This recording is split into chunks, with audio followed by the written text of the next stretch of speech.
Hey everyone, welcome back to another video. Today we're doing first impressions again of some more samples I picked up in Milan. This is House of Oud.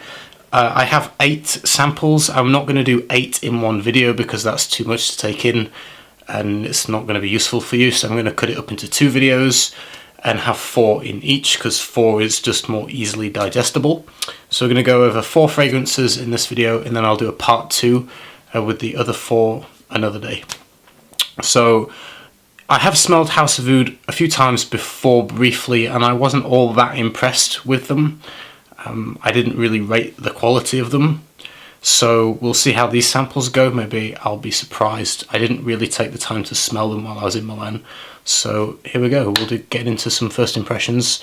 They have the notes on the sleeve, so I'll read the notes off as I'm smelling it. The first one is called Empathy, with notes of pear blossom, raspberry flowers, Indian Davana, fruity tobacco, infusion of raspberry, scorched wood, transparent mosses, benzoin, silver fir, Indian oud, and is described as a fruity musk.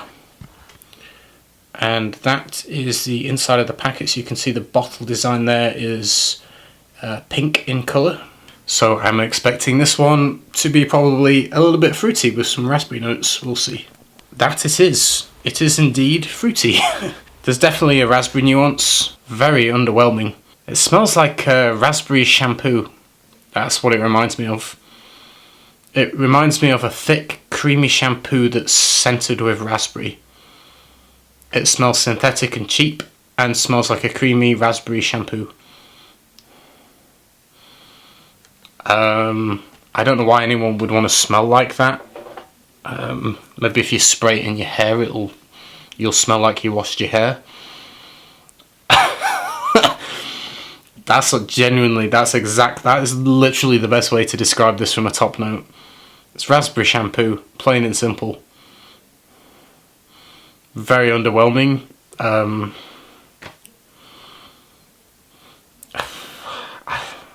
don't know what niche is trying to do these days. I don't get the point. If you like smelling a shampoo, then you probably dig it. But I mean, why pay niche prices to smell like shampoo? Just wash your hair. So I don't get it. Anyway, moving on to the next one. This is called Blessing Silence. This has notes of labdanum, patchouli, sandalwood, rose, and Indian oud, described as a woody balsamic. The bottle is cool here. I like the colouring of this one. It's kind of like a brown cracked glaze, and the crackling is kind of gold. Kind of looks like a dinosaur egg, I think is the reason I like it. So we'll give this one a spritz. I'm guessing this one's going to be a little bit darker, maybe a little bit earthier. This is a super minimal composition. The patchouli is very, very clean and minimal, like a hint of patchouli. Almost more like it's synthetic patchouli. The resin a little bit. Sandalwood not hugely prominent. Rose, tiniest little sprig of rose. This is not a specific, I don't know how to describe it in words. There's absolutely no character, no depth, no interest, no layers. It's a very light scent despite the notes being darker. You know, when you have patchouli, oud, rose, sandalwood and labdanum in the notes, you'd expect something kind of dark, resinousy, woody, a little bit earthy. This is almost nondescript. There's almost nothing there to talk about. I don't know why anyone would buy this. Maybe it would be better on skin. Maybe it's harsh on paper as an impression. I'm very underwhelmed. I don't really know what to say about that one. It's very minimal. There's nothing really to describe. The notes aren't popping. There's some interesting notes there that it should smell good, but it doesn't. It kind of is reminding me of Fuang Dang, where it's just kind of a bullshit brand with a high price tag, to be honest. Oh, we got another sample of Empathy, so we have 2. Okay, well this is a spare one. I thought I had 4 unique fragrances here, but I've got a double, so we'll throw that away and we'll pull another one out. So this one is called Grape Pearls, and the description goes: floral velvety bouquet, frozen blueberries with rose, grape pearls and leaves, coffee beans, amber, vanilla, white musk and Kalimantan oud. Kalimantan oud. Maybe Kalimantan is a place. I have never heard of it. If it is, I'm not sure. So we'll give this one a spray, and hopefully it's better than the last 2. I can smell synthetic vanillin. There's a fruity kind of accord note on top of it, and some kind of fake synthetic floral thing. This smells super cheap. The main note is literally vanillin to me, just with a hint of a fruitiness and some kind of fake synthetic floral on the top of it. A nuance of.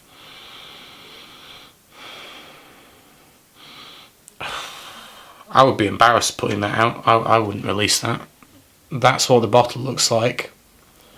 The bottle is the best part of this fragrance.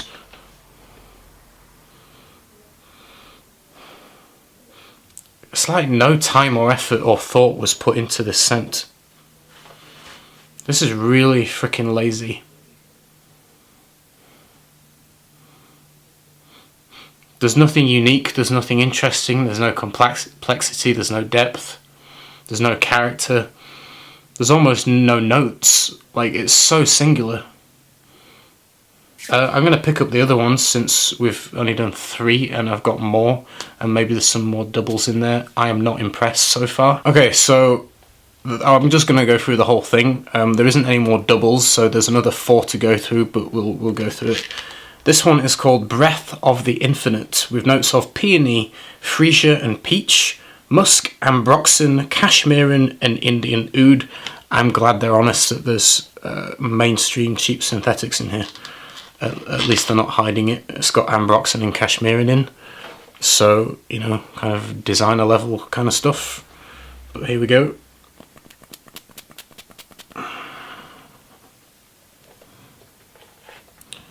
Give it a second to air.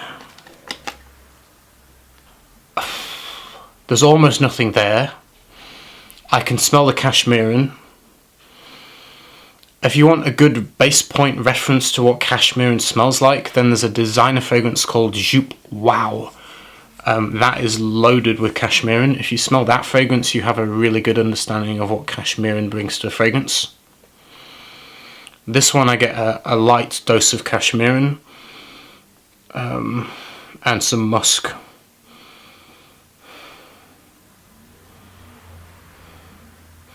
I can smell the ambroxan as well in the background. This is so cheap.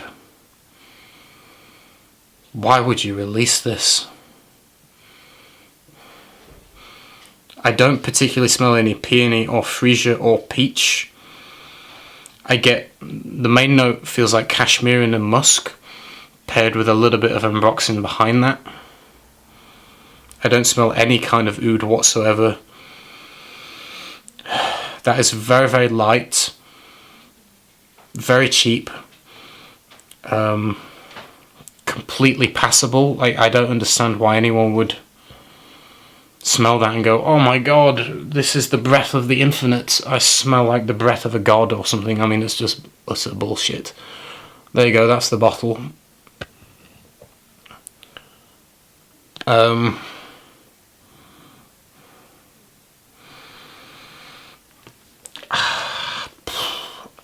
Do they manage to sell this stuff? Does anyone buy it?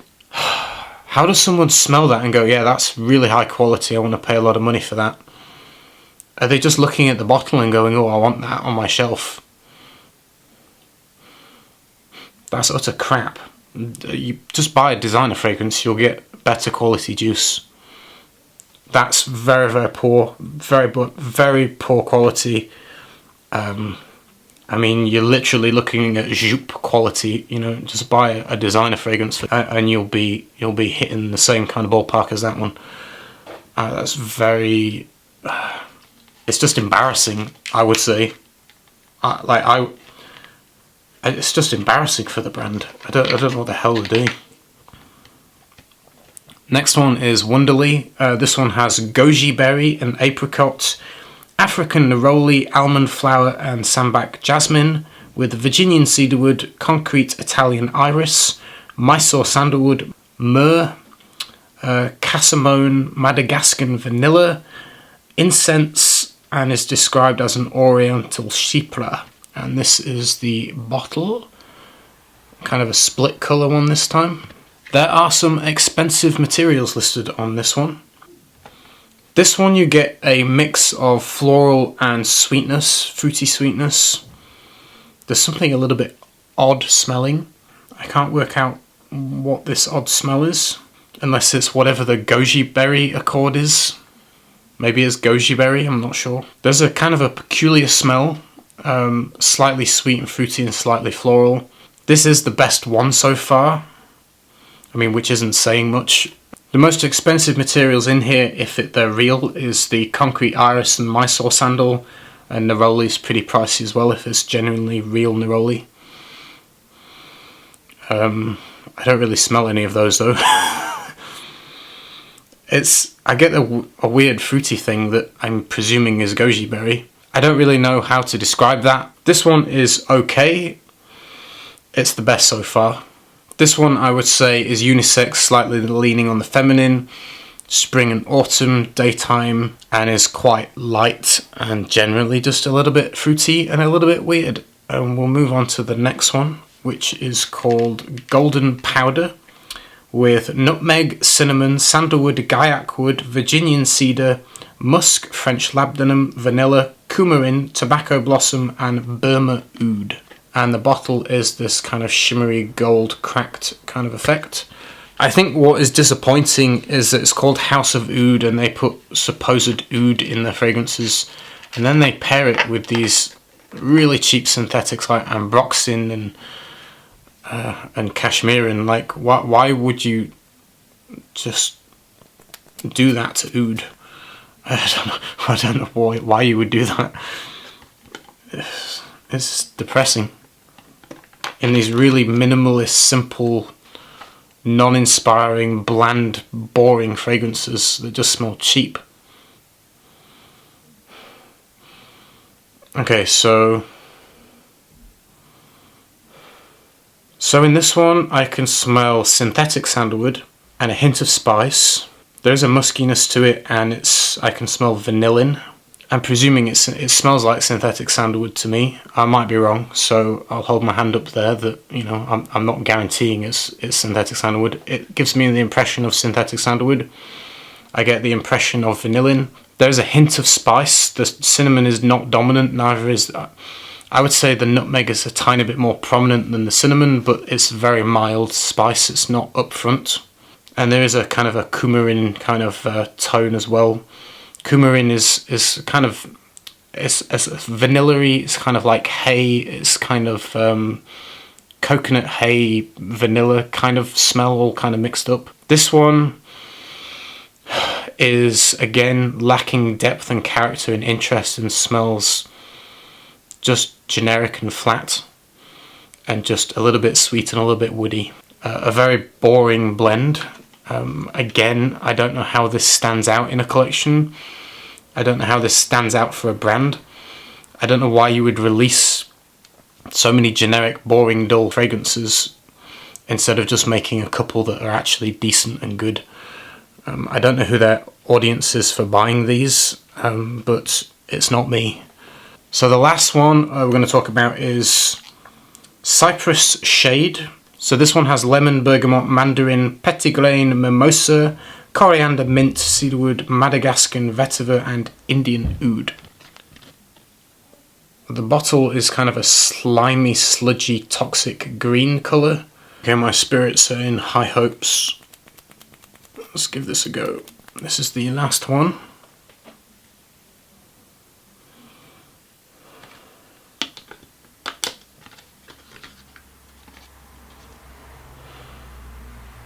Okay, I'm getting dabbles of citrus and dabbles of floral. Quite clean floral, slightly sweet, with some muted citruses. They're not bright, they're not uplifting, they're not punchy, they're kind of flat citrus. It's a very muted flat citrus, almost like it's drowned in a little bit of musk or something along those lines. It's not very specific in the scent or the notes that you're smelling. It's flat, it's muted.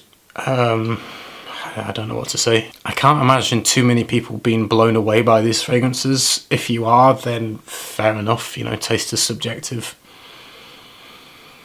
I mean, I smell thousands of fragrances, thousands of really expensive fragrances, and loads of designer fragrances. I would lump these in with designer level fragrances. They're not niche in terms of quality of juice at all, remotely. They're just not. They're very cheap formulas, cheap materials, uninspiring, flat, boring, dull blends that are not remotely interesting. I can't endorse any of those. I'm not. I can't do it. They all smell crap to me. They all smell cheap. They just. I don't understand why niche do this. Instead of just putting out fragrance after fragrance that is just complete and utter cheap crap, how about actually working hard on one or two fragrances that are really good and get rid of this clutter of crap, because that's not doing your brand any good. It's just embarrassing. Like if I was the perfumer that did those, or the brand owner that owned the house, and I knew that other brand owners and other perfumers were going to smell my work and this is what they were going to smell, I would be like hiding my head away, because this is just bullshit. It's not good. It's not the way that niche perfume should be, in my opinion. Maybe other House of Oud fragrances are good. These particular ones just do not do anything for me. I don't understand what their business model is, apart from selling pretty bottles, because it feels like there's no effort in the juice. That's genuinely my opinion. I'm sorry if that sounds harsh in this video, but I'm not going to fluff it. If I think something's crap and overpriced and bullshit, I'll tell you. I would lob this in the same regard as that I thought of Fuang Dang, which is also complete crap. In my personal opinion, I appreciate there's people out there that do like them. I don't get it though. This isn't niche. This isn't niche perfume to me. This is just trivial bullshit. But there you go. Hope you enjoyed the first impressions, and I'll see you again next time, hopefully with a more positive one. Take care, everyone. Bye.